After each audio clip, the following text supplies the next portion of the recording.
Imam Hussein means the world. Not to say that Imam Hussein means more than any other of the Imams, or Rasulullah himself, or Sayyidah Fatima al-Zahra salamullahi alayha. But the story of Imam Hussein comes across as one of the most eventful, one of the most tragic, and throughout throughout all the other Imams, there's always an emphasis on Imam Hussein alayhi salam. To do the ziyarah of Imam Hussein alayhi salam, to make sure you remember Ashura, to the extent where Imam Mahdi, Sahib al-Zaman, says, he cries in Ziyarat al-Nahiya, he says that he doesn't cry tears, but he cries tears of blood for Imam Hussein. It's an example for us to follow on the remembrance of Aba Abdullah. And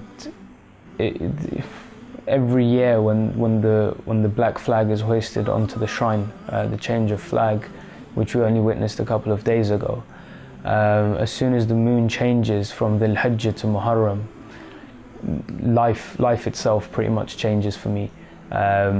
Everything all year round revolves around Imam Hussein alayhi salam, but specifically in Muharram, because everything we have today, everything we know about religion today, is all down to the sacrifice Imam Hussein made in Karbala. And for me, it means absolutely everything. It's kind of early morning. We are on the way to Calais. We've got to Dover quite early Monday morning, and going over to see sort of our brothers and sisters in the refugee camps over there.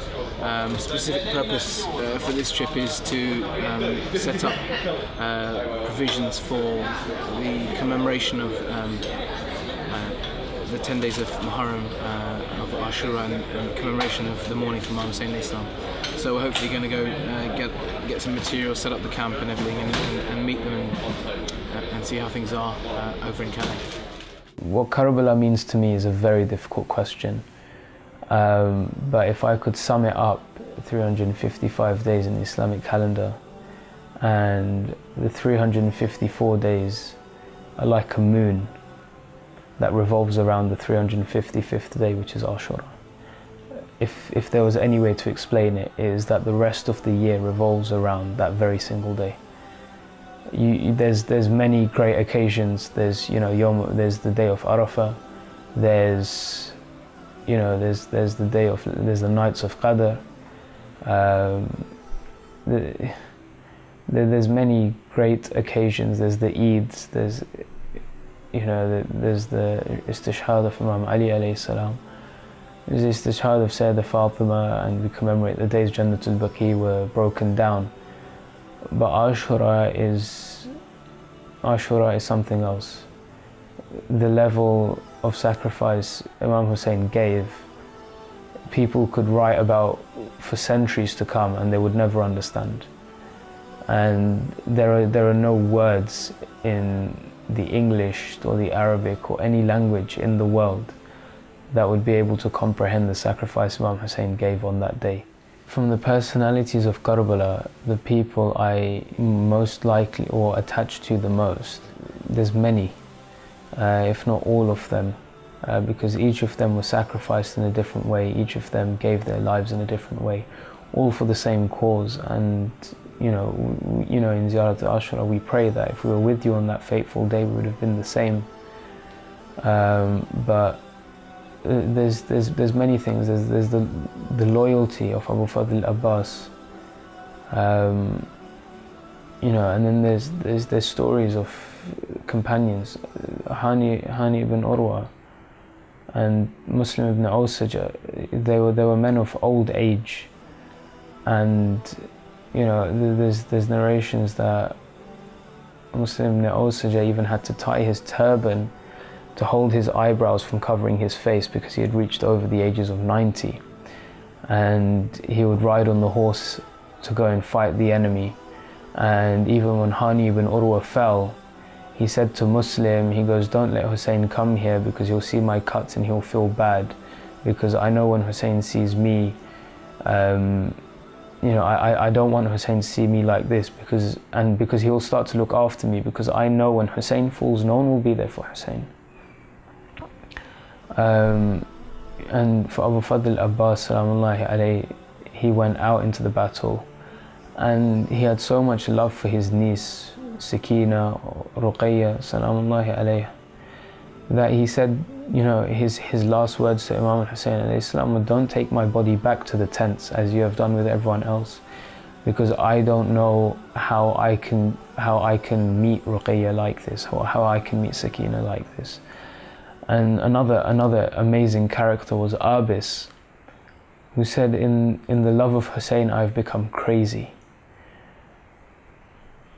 And that statement in itself means so much, that in the love of Hussein I've become crazy. There's just so much to Imam Hussein and the story of Karbala and the event that took place on the day of Ashura, that every individual that went into battle on that day has a characteristic which we should try and aspire towards.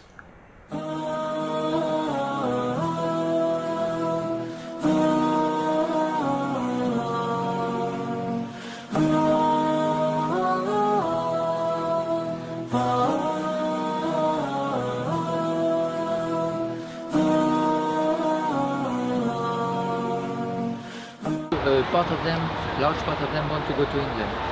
First, Calais is the only place you can try to cross channel without paying smugglers. Second, they hope, since some weeks, they hope that British government is going to send people in the camp and say to people, okay, come to Britain. Yeah, we give you asylum. Well, this project came together by surprise and by an absolute stroke of luck. If I can give you a little background, I came to Calais with another group who came, and we found out that they were coming. We gave them a call. We said, listen, can we tag along? You know, my mum pushed the initiative. She goes, listen, son, we have to go. And we were under the assumption that it was, you know, majority Syrian refugees living in Calais.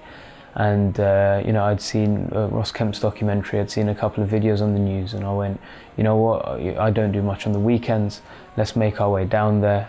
We booked a ferry.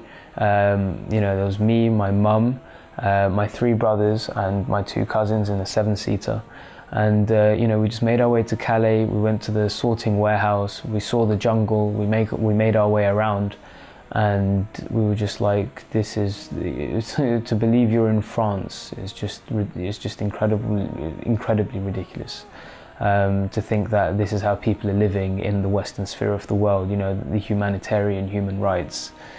You know, you go there, and I've been Syria, I've been Iraq, I've been Nepal, I've been to, you know, plenty, I've been Pakistan and India, I've been to plenty, you know, third world countries, and seen how people over there live. And it resembled a lot of what poverty's like back in the third world countries. And this is literally just off the shores of Britain. You know, it takes 3 hours from my house to get here. You know, it's a 1.5 hour drive to Dover, 1.5 hour ferry, and all of them live right by the ferry port.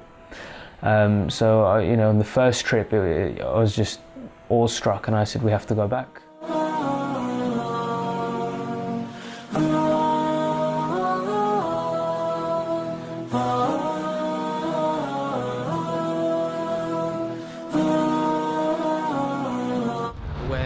Collecting all the things we brought along with us to Calais for our brothers and sisters. They've asked for sort of Durbas, they've asked for Qurans, they've asked for various artifacts of religious nature for commemoration, for prayer, that kind of thing. And we're just basically bringing it back to them now. As you can see, the weather is chucking it down. It's pretty cold, it's going to get worse. I just can't imagine what they're going to go through in the next few months. It's just unimaginable.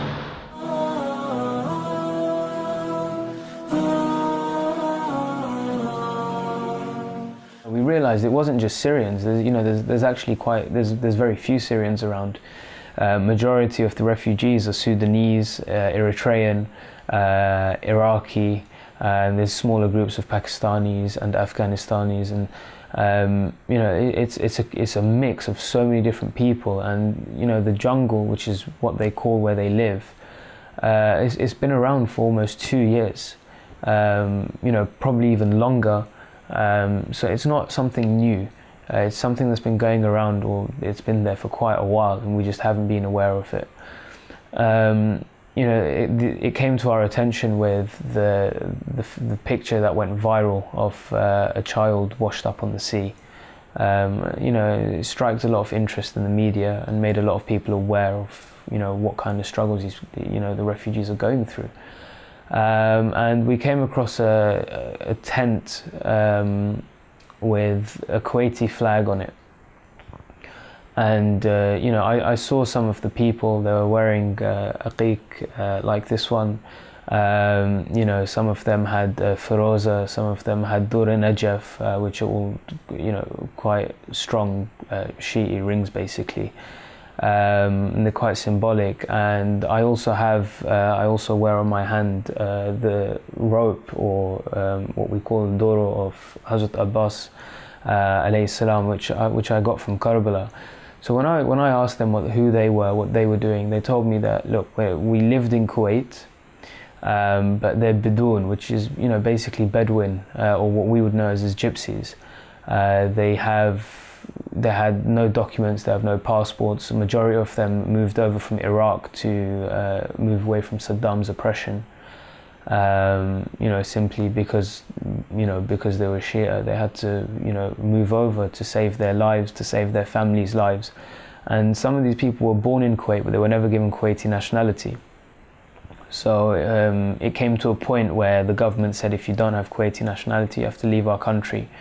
They couldn't go back to Iraq. It's not like any of their neighboring countries would look after them. So they said, we'll make our way to Europe, where, you know, the land of opportunity as such. So they made their way here, and they're stuck here. And while I was learning of this, you know, the guy, he grabbed my armband and he goes, Husseini, because they speak Arabic. I don't speak Arabic at all. So the conversation was very minimal. And you know, he'll tell me an entire story of which I'll pick up a couple of words off and try and comprehend. But you know, he grabbed my armband and he goes, Husseini, Alawi, Shi'i. I went, Alhamdulillah. And he goes, Ana, he goes, Kullu, like we're all Husseini, we're all Karbala, you know, we're all there, we're all together in this. And you know, my heart dropped. I was like, you know, how many of you are there? And he goes, Arba Mia, you know, there's 400 people. And I was like, what, here? And he goes, yeah, you know, in Calais. And I was like, what? He goes, like 400 people. And I said, you know, he goes, don't you guys know? And I went, no, we don't know. And he goes, oh, we've tried to contact people in London to tell everyone. I was like, I swear by God that I never knew you guys were here. Otherwise I would have been here the day I found out. And I told him, I said, look, you're my brothers. We have so much in common. You know, we share the same faith. You know, we love the same respected individuals. What do you want? I'll bring you jackets, I'll bring you jumpers, I'll bring you shoes, I'll bring you tents, I'll bring you blankets. And he goes, no, I don't want that. He goes, just bring me Hussein. He goes, it's been 2 years, I haven't heard a majalis from Muharram. He goes, just bring me Hussein. And I swear to God that hit my heart so hard. And there was a respectable sheikh with me as well who witnessed this. And we got together and we were just like, listen, bro, we've got to make this happen. I said, whatever it takes, let's give them a Muharram this year. Let's give them majalis. Let's give them, you know, Azadari. Let's give them Latmiya. Let's do whatever it takes to make sure that they have a Muharram and that Imam Hussein's name is heard inside the jungle in Calais, as much as it's heard in London, as much as it's heard in Australia and Africa and Iraq and Karbala itself.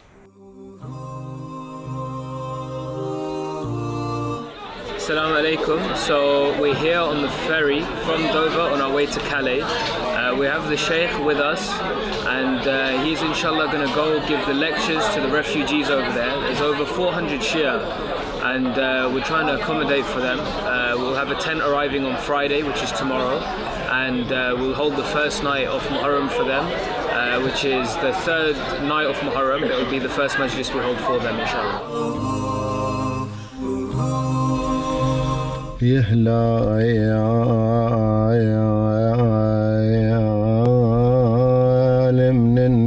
مش عندك عذور لا ينجدك ليش بحسين تغدور. We've just checked into the hotel. We're staying in the room next to the Sheikh. Coming up to 1 o'clock in the morning in France. Tomorrow, inshallah, will be a very eventful day. We'll be setting up the Husseiniyya and we'll hold the first majalis tomorrow night, inshallah. We've had generous donations. None of this would have been possible without the donations people have given. It's you know, gone into the over the thousands. It's just incredible, and none of this would have been possible. You know, the cost for the sheikh, the cost for the marquee that we're going to use as the Husseiniyya, the cost for the food, the donations people have given. Instead of money, people have given you know, big pots. Mosques have helped out. It's just been absolutely incredible, and to bring them all over and to give it out to them. There's, you know, someone donated a generator. We've got a speaker system for them. Black cloths to make sure they can put them up. Some people gave out flags, and you know, I think you'll have seen videos of the flags, and what it means to them is just incredible. It's just beyond comprehension. I can't explain it to you in words. You know, today being the second day of Muharram, where I went and actually met them since Muharram had started, and one of the brothers, he just came up to me and he just started crying, and so much gratitude that they have a Muharram this year. It just breaks my heart to know that this is happening.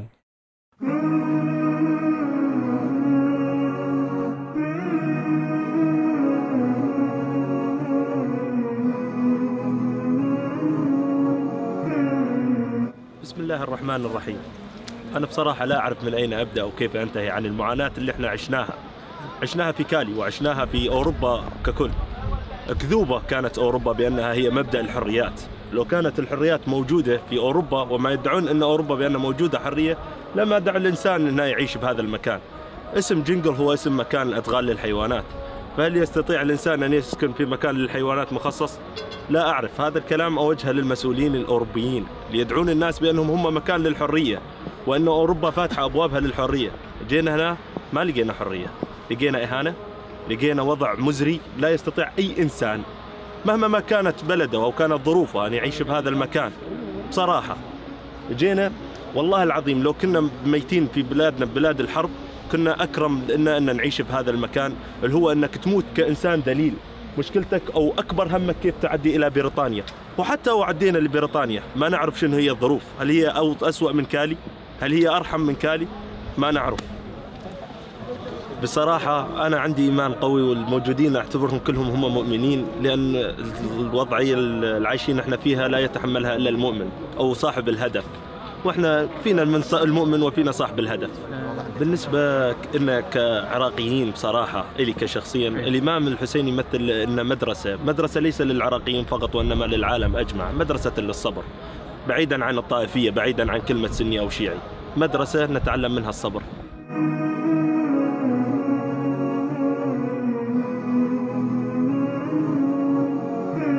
بسم الله الرحمن الرحيم. اللهم صل على محمد وآل محمد. الحمد لله رب العالمين، والصلاة والسلام على محمد وآله وصحبه أجمعين. اللهم صل على محمد وآل محمد. السلام على الحسين وعلى علي بن الحسين وعلى أولاد الحسين وعلى أصحاب الحسين وعلى قطيع الكفين وعلى عقيلة الهاشميين ورحمة الله وبركاته. اللهم صل على محمد وآل محمد. أحسنت. You know, when I found out that firstly people live on a humanitarian level, that people are living like they live in the jungle in Calais. You know, in Iraq I see the same thing. You know, there's not much I can do. It's not feasible to go out to Iraq often. To get a visa becomes a problem. You know, the flights are very expensive. It's not feasible to go and help them regularly. So when I do go for Arba'in or Ashura, I make an effort to go out to the, you know, local villages who don't have much. You know, try and help out. And charity is a huge thing in Islam. You know, it's just, for example, you know, we know the stories of Amir al-Mu'mineen Imam Ali alayhi salam. going out in the middle of the night to give charity to the orphans and the people who couldn't, because he was in a position where he could help, and I know that I'm in a position where, you know, I can help, and people in the UK are in a position where they can help. And I urge everyone to come down to Calais, and, you know, even if it's to visit, even if it's not to help, just to understand what these people are going through. And that's on a whole, across all the communities. And, you know, once I found out that there's a Shia community that doesn't have access to a Hussainiyya, that doesn't have access to an Imam Bargha, that doesn't have access to a majalis of Imam Hussain alayhi salam, that doesn't have a way of remembering him, that is, you know, that's another step on that ladder. Because the way I've been brought up, the way, you know, my parents have brought me up, is that everything is live and die Imam al-Hussain alayhi salam. Everything you do in your life revolves around Imam al-Hussain alayhi salam. Like, if it wasn't for Imam al-Hussain, we wouldn't know who God is, we wouldn't know what prayer is, we wouldn't know anything. Imam Hussain is the epitome of justice and humanity and goodness. And, you know, he fought against oppression. And every year we come together to remember him. And the same messages, they never die. And being brought up like that, you know, and now I'm 21, so let's say I've been listening to the majalis for 21 years. And I've gone through 21 Muharrams. And, you know, the message is inbuilt, and for me it was absolutely absurd, the idea that they did not have a Hussainiyya for Muharram. That really drove me to make sure that they do get something for Muharram. Yeah, so we're here today, the 4th day of Muharram. But yeah, we're here, we're cleaning out the tent that they already have, the current marquee. We've got the Sheikh waiting, and we're just getting everything set up. It's all going well, and hopefully within the next hour we'll have the first lecture.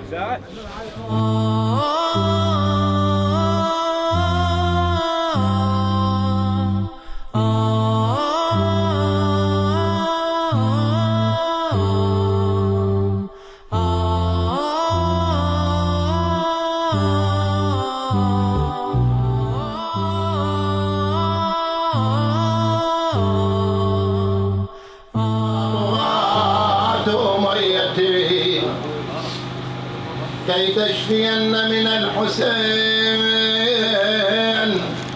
ظهورنا لا ريب فيه هدى للمتقين الذين يؤمنون بالغيب ويقيمون.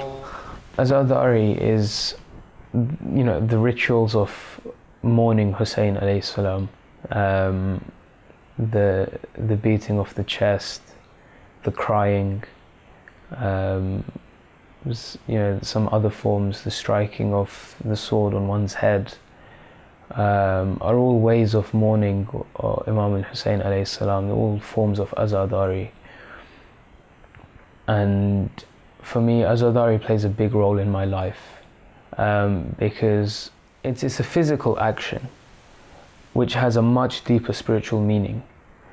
Because Imam al-Hassan alayhi salam, the second Imam, he would walk to Hajj.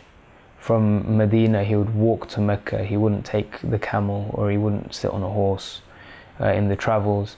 And while he was on Hajj, he would stand all night, and he would stand all day in his prayer, and his legs would become swollen.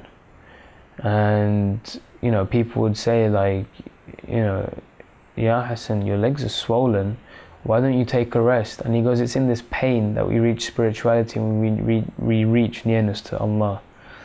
And similarly, when we mourn Imam al-Hussain, it's through the pain that we experience, it's through the oath that we give, that we reach nearness to Imam al-Hussain and ultimately reach nearness towards God. Azadari, it comes across quite strong to people who aren't accustomed to it, and it can be quite vulgar, it can be quite repulsive, it can be quite barbaric from an outside perspective. It leads people to ask questions. Why are you doing this? What's it for? And it's when people become inquisitive, that you start providing them with answers.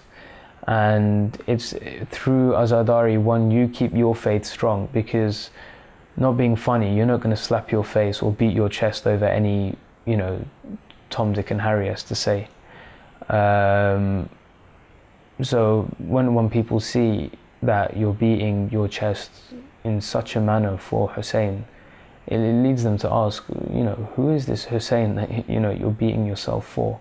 And not only does it keep you closely attached to Imam Hussein, it allows other people to, you know, wonder, why are they doing this? And they become inquisitive. And we should all be intellectually enough.